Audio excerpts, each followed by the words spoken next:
Alright, so I did a quick postcard piece, and I sort of took inspiration for this one from the manga Crystal Dragon. Loose inspiration. I wouldn't say this is a definitive like tribute or fan art or anything, but I was sort of thinking of that manga while I did this piece.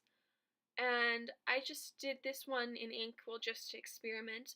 Inks are like watercolors, but when you put that pigment down, they dry so much lighter and they do behave very differently from watercolors. Now, I put down the masking fluid so I could just do a quick, easy sort of wash background, but I definitely don't quite understand masking fluid, I would say for sure, because as you'll see as I take it off, um, I ripped up that pretty line work pretty bad in some spots, just completely lifted the paper layers off the very top, which is not a desired effect.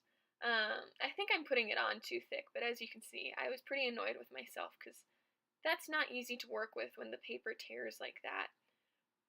So I colored it up with the ink, which was an interesting process because it was at this point that I completely realized I had zero color comp going on, and I also realized her shoulder, like back there, was messed up.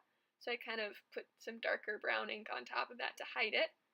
And then I worked on trying to shade in that hair, but a major issue definitely came with how torn up it was in the top part by like the crown of her head.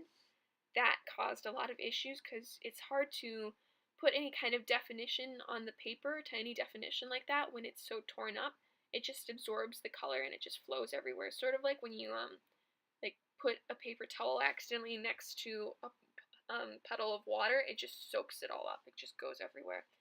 And then my next best decision, and that's sarcasm, was definitely making the little tendrils coming out of her chest the almost same exact color as the background.